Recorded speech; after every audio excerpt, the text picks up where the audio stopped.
to our my YouTube channel, all subscriber, viewer, friend. आज बात करूँगी आप लोगों को बस যে নিবনুৱা সমস্যাৰ সমাধানৰ কাৰণে CMA পোৰ্টেলৰ পৰা এখন প্ৰজেক্ট লঞ্চ কৰিছিল। এই প্ৰজেক্টৰ বিষয়ে কথা পাতিম। গুৰুত্ব সহকাৰে আপোনালোকে ভিডিঅ'টো ভালকৈ চাই ল'ব। 2 লাখ টকা পাব পাৰে এনেকুৱা বনোৱা প্ৰজেক্ট ৰিপৰ্ট সম্পূৰ্ণ ফ্ৰী। আত্মনিৰ্ভৰশীল অসম, এই আত্মনিৰ্ভৰশীল অসম ইয়াক সঁচাকৈ ইয়াৰ প্ৰজেক্টটো কেনেকুৱা, ইয়াৰ প্ৰজেক্টৰ সবিশেষ আজি লগইন কৰি চাম যে এইটো একচুৱেলি প্ৰজেক্টটো কেনেকুৱা ধৰণৰ ফাইনেন্সিয়েল এছেছমেণ্ট আণ্ডাৰ যে চাওক ফাইনেন্সিয়েল এছেছমেণ্টত কি কোৱা আছে এই বিষয় বস্তুৰ ওপৰত কমপ্লিট কথা পাতিম। ভিডিঅ'টো লাষ্টলৈকে চাই থাকিব। ভিডিঅ'টা যদি ভালে লাগে লাইক কৰিব, শ্বেয়াৰ কৰিব। কোনে কোনে গৈছোঁ আমি ৱেব পৰ্টেলত CMA portal check what is the CMA 2 lakh loan scheme in Assam. Question देखिए, the mission 2 lakh will be provided to select beneficiary will air graduates ITI passed out of politician passed out of technology diploma holder metric passed our general and under U2 class 10 ST SC OBC.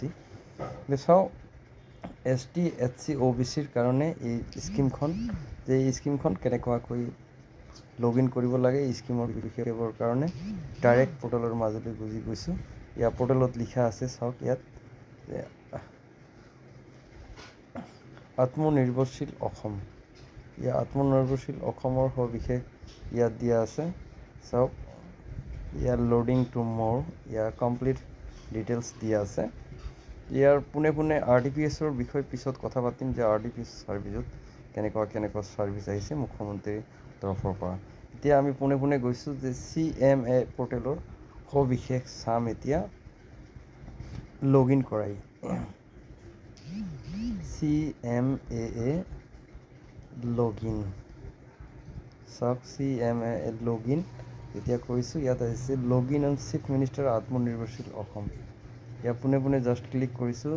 Click কৰাৰ পিছত যদি ইয়াত registration কৰা আছিল তেতিয়াহ'লে ইয়াৰ এটা ID password number আছে। চাওক ইয়াৰ নম্বৰটো মোৰ ইয়াত আছে অলৰেডি। পাছৱৰ্ডো অট'মেটিক দিয়া আছিল যদি পাছৱৰ্ডখন ইয়াত আহিব। পাছৱৰ্ডটো মই এবাৰ এণ্ট্ৰি কৰি দিছোঁ। চ' ইয়াৰ কমন পাছৱৰ্ড মই ৰাখিছিলোঁ। এতিয়া চাওক ইয়াৰ কেপচাৰটো এণ্ট্ৰি কৰাই দিব 8256। চাওক পোনে পোনে লগইন হৈ গৈছে মোৰ কমপ্লিট পেজটো। পেজটো লগইন হোৱাৰ পিছত ইয়াৰ দুটাকৈ স্কিমৰ ওপৰত ভিত্তি কৰি ইয়াত এপ্লিকেশ্যন কৰা আছিল। যে চাওক ইয়াত CMA ৰেজিষ্ট্ৰেশ্যন প্ৰথম কৰাৰ পিছত ইয়াৰ প্ৰথম প্ৰফাইলছটো কৰাৰ পিছত ইয়াত ছেকেণ্ড প্ৰফাইলছ আহিছে। ইয়াৰ ছেকেণ্ড প্ৰফাইলছ ভেৰিফিকেশ্যন আমাৰ ডিষ্ট্ৰিক্ট DIC অফিচত ইয়াৰ ভেৰিফিকেশ্যন কৰাইছে। ইয়াৰ চাওক সবিশেষ আগৰ বিজনেছ যিখিনি আছিল বিজনেছ কমপ্লিট নৰ্মছখিনি প্ৰজেক্টখিনি ইয়াত দিয়া হৈছে। ইয়াত কমপ্লিট ডকুমেণ্টছখিনি দিয়া হৈছে। যে চাওক ইয়াত ডকুমেণ্টছ কি লাগিছিল এই সময়ত মই কৈ দি আছোঁ, ভালকৈ মনত ৰাখিবই। চাওক প্ৰচেছড ইয়াৰ নেম অফ দ্য এণ্টাৰপ্ৰেনিয়ৰ আলম ফিচাৰী আছিল মোৰ কনফিউশ্যন। চাওক ইণ্ডিভিজুৱেল দিয়া আছিল ইয়াৰ লেক কলভাৰ ইষ্ট। ইয়াত চাওক ৰেজিষ্ট্ৰেশ্যন আগৰ যিটো আমাৰ ইউনিট ৰেজিষ্ট্ৰেশ্যন কৰা আছিল ইউনিট ৰেজিষ্ট্ৰেশ্যন নম্বৰটো ইয়াত দিয়া আছে।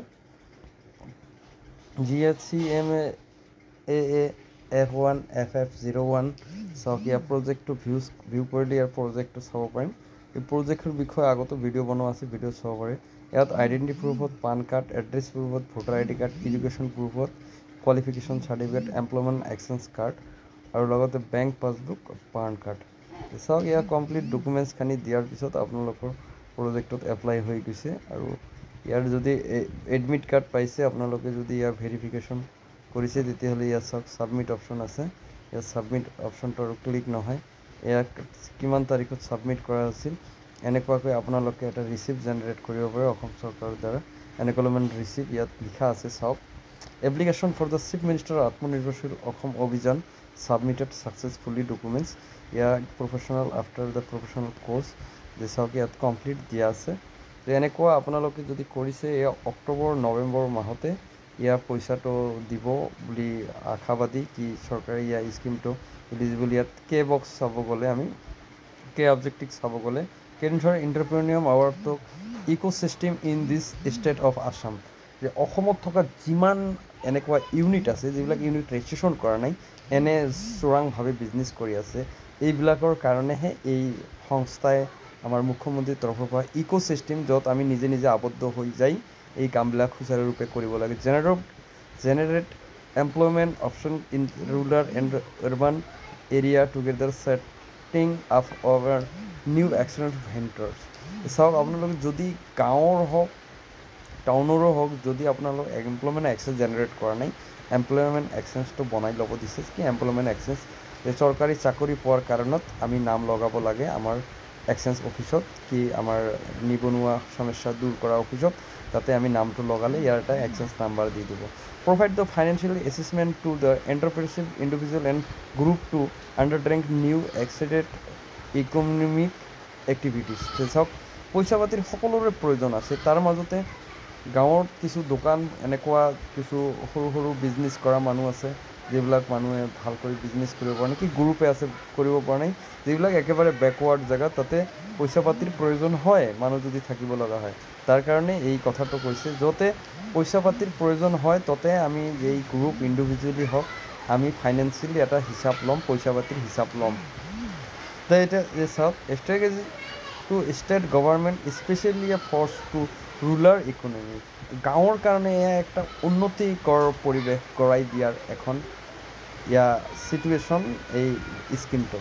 চাওক, ইয়াৰ ইলিজিবল কেইটাতো অলপ আগতে কৈ দিছোঁ। ইয়াত চাওক, ইলিজিবল কৰিবলৈ গ'লে ইয়াৰ আপোনাৰ বয়স লাগি আছে মেক্সিমাম শ্বুড 28ৰ পৰা 40 years, 1 April 2023 up to limit related 43 ইয়াৰ্ছলৈকে ST SC OBC category.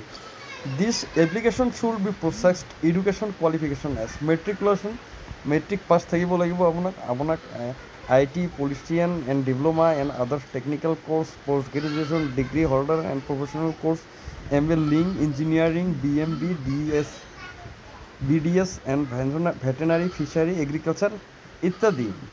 This should be process the skill. আপোনালোকৰ কম্পিউটাৰৰ শিক্ষা এটা কিবা স্কিল থাকিব লাগিব, কি পৰিৱেশত থকা যিকোনো কামৰ ওপৰত এটা চাৰ্টিফাই থাকিব লাগিব, যিটো স্কুল এক্সপেৰিমেণ্ট।